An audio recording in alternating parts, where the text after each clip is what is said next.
اعوذ باللہ من الشیطان الرجیم بسم اللہ الرحمن الرحیم۔ سیکھو بولو یوٹیوب چینل اور فیس بک پیج کی طرف سے محمد ثقلین سرکانی حاضر خدمت ہوں ایک نئے بٹ کے ساتھ۔ آج کے بٹ میں ہم سیکھنے جا رہے ہیں کہ فریز کیا ہوتا ہے۔ جیسے کہ آپ کو معلوم ہے ہم ابھی بنیادی چیزیں سیکھ رہے ہیں کہ جو ہم بولتے ہیں، جو ایک زبان ہے، زبان کی بنیادیں کیا ہیں۔ ہم نے الفابیٹس دیکھے، الفابیٹ سے آگے ہم نے مختلف حروف کو دیکھا، ان کی تعریفوں کو، ان کے استعمال کو دیکھا۔ پھر اس کے بعد آگے بتدریج ہم بڑھ رہے ہیں، جیسے آج ہم فریز پہ ہیں، اسی طرح فریز سے آگے ہم سینٹینسز کو دیکھیں گے کہ ایک زبان بنتی کس طرح ہے۔ تو آج ہم فریز کو دیکھتے ہیں کہ فریز کیا ہوتا ہے، فریز کی اقسام کیسے ہوتی ہیں۔ فریز عمومی طور پہ فریز کو فریز ہی کہا جاتا ہے، جیسے PHRASE۔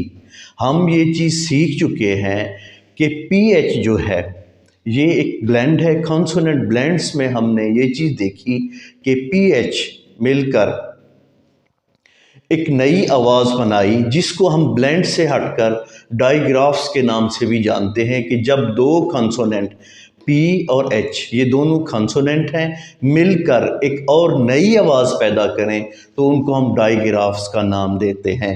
تو یہاں PH مل کر ایک ڈائیگراف بنا رہے ہیں فے کی صورت میں۔ PHRASE فریز، انگلش میں اس کو فریز کہتے ہیں، عمومی طور پہ اردو میں بھی اس کو فریز ہی کہا جاتا ہے، لیکن اگر اس کے ہم لغوی معنوں کو دیکھیں تو اس کو بطور جملہ بھی سمجھا جاتا ہے، بطور عبارت بھی سمجھا جاتا ہے۔ مطلب فریز ایک قسم کا جملہ ہوتا ہے اور ایک قسم کی عبارت ہوتی ہے، لیکن جب ہم گرامر کی روح سے دیکھیں گے تو اس میں یہ چیز ہمارے پاس سامنے آتی ہے کہ الفاظ کا ایسا مجموعہ جو کوئی مفہوم تو دیتا ہو مگر نامکمل۔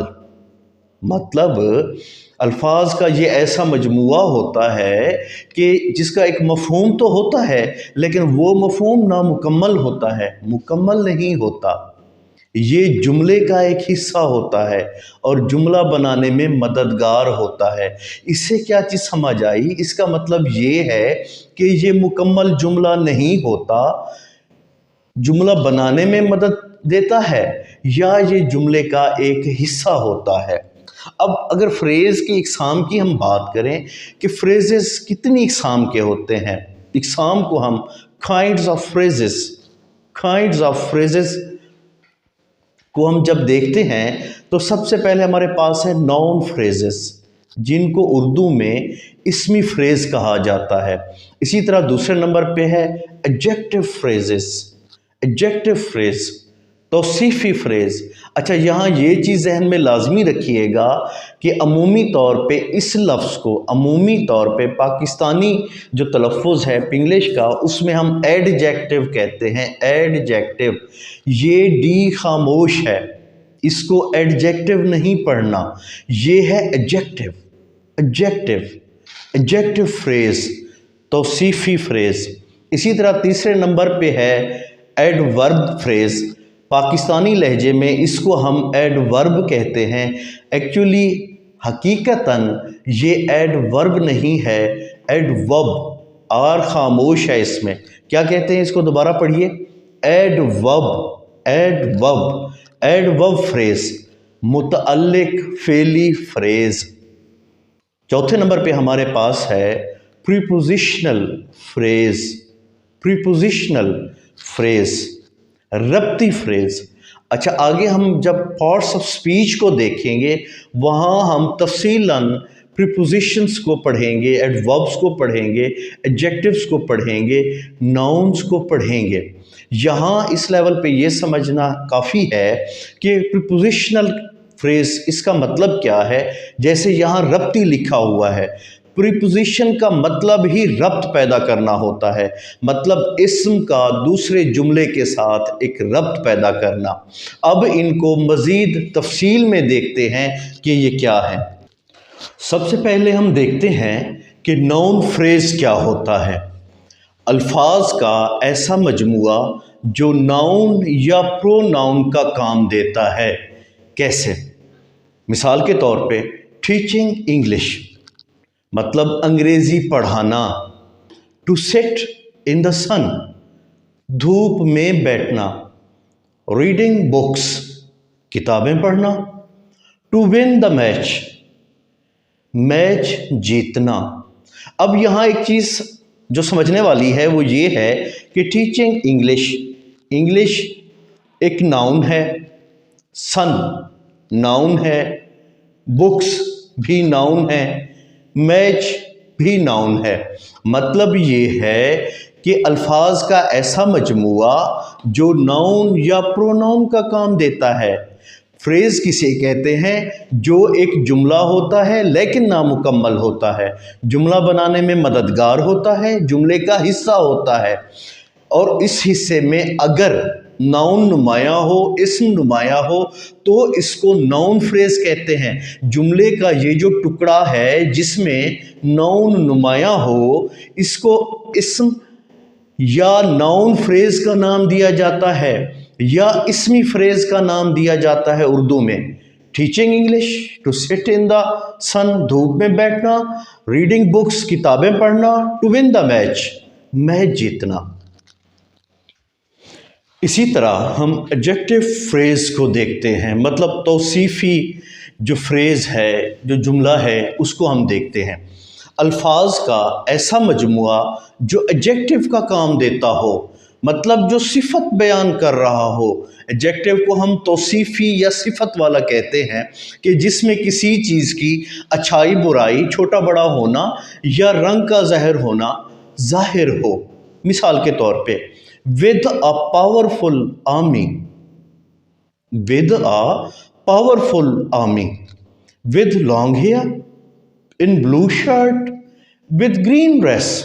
अब इसमें पावरफुल क्या है? बहुत ताकतवर जो फौज है, सिफत है इस आर्मी की कि ताकतवर है। लॉन्ग हेयर क्या है? मतलब बहुत लंबे बाल हैं, लॉन्ग।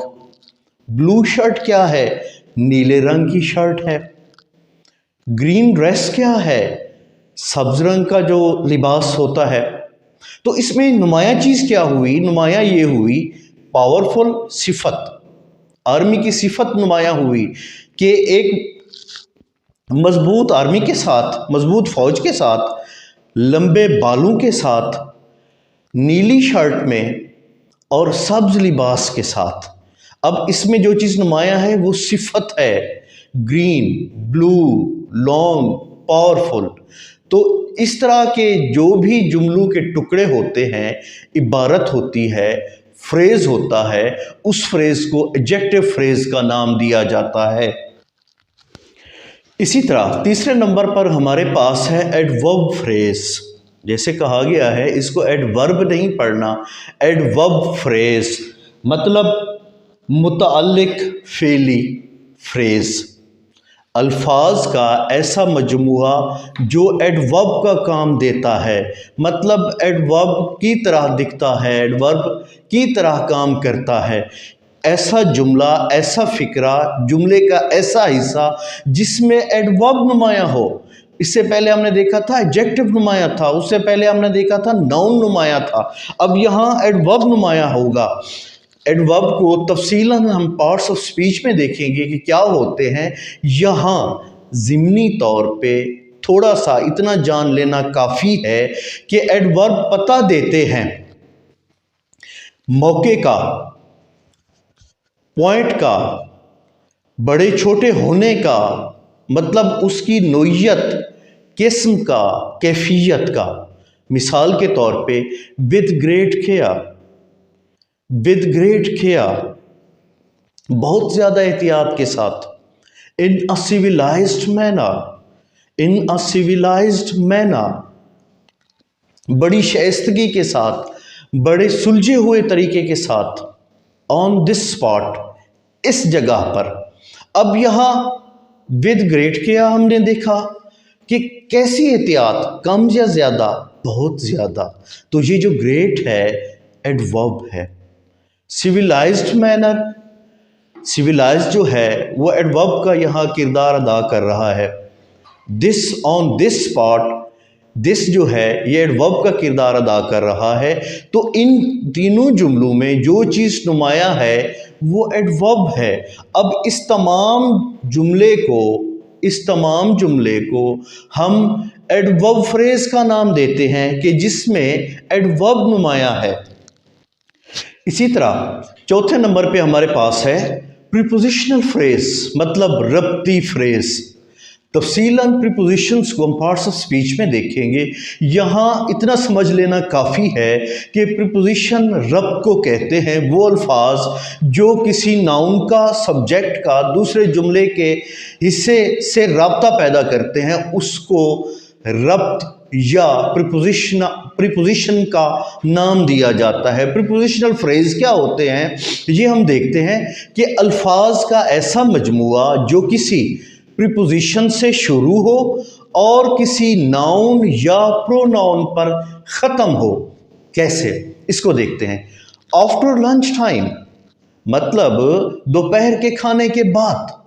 अंडर द टेबल मेज़ के नीचे। इन द प्लेग्राउंड खेल के मैदान में। In front of my school मेरे स्कूल के सामने। अब जो चीज़ हमने पहले समझी यहाँ वो यहाँ नज़र आई कि प्रीपोजिशन से शुरू होगा, आफ्टर, अंडर, इन ये चारों प्रीपोजिशंस हैं। ख़त्म कहाँ होगा? Lunch time, table, ground, school.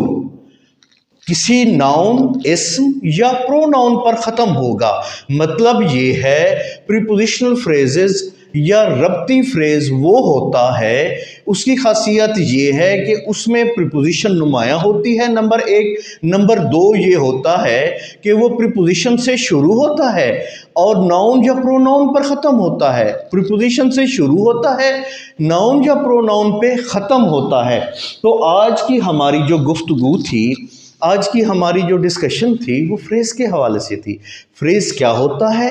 छोटा जुमला, जुमले का टुकड़ा, छोटी इबारत जो बज़ाते खुद नामुकम्मल होती है लेकिन जुमला बनाने में मददगार होती है। अंग्रेज़ी में इसको फ्रेज़ कहा जाता है, उर्दू में भी अमूमी तौर पर इसको फ्रेज़ ही कहते हैं।